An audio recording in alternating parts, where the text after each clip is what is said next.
When it comes to nouveau glitz and glamour, look no further than Mika, the singer-songwriter whose album Life in Cartoon Motion sold over 5 million copies worldwide and re-injected a little bit of old-school razzmatazz into the pop music scene. But behind the glittering facade stands Michael Holbrook Penniman, a young man who was forced to leave war-torn Lebanon as a toddler. Rumoured to have a vocal range of 5 octaves, Mika's talent was developed at the Royal College of Music in London before leaving to pursue his recording career. That career was blasted into commercial bliss with his single Grace Kelly going straight to #1 in the UK. Despite all the fuss, Mika is still uncomfortable with fame. I never really wanted to be a pop star, I still don't. That's why I fear tabloid culture so much. I feel much more comfortable as some sort of psychotic ringleader. His fun-loving, quirky music style is a clear reflection of his personality.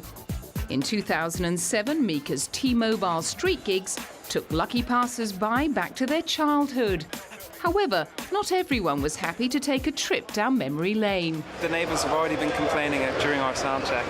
I think all the fancy shops and the offices are getting upset because we're making too much noise. This is, after all, the land of Gucci and Stella McCartney, and we are running around in monkey costumes, making lots of noise with, throwing lollipops around. I was saying earlier, it's like the 10-year-old birthday party that I've never had. While he's certainly a crowd pleaser, some quarters have criticised the young star for creating a sound just a little too much like Freddie Mercury of Queen fame. Mika may argue that's the whole point of his act. His breakthrough single Grace Kelly is a mocking satire of musicians who reinvent themselves in the name of fame. You can name-check Prince, Bowie, early Elton John, some of the Michael Jackson and Quincy Jones record, all that stuff, that kind of big-sounding pop music. Exploring life as an outsider underpins the energy of his music. His song Billy Brown tells the story of a married man who has a homosexual affair. But when it comes to controversial topics in his own life, Mika tries to keep the focus firmly on his music.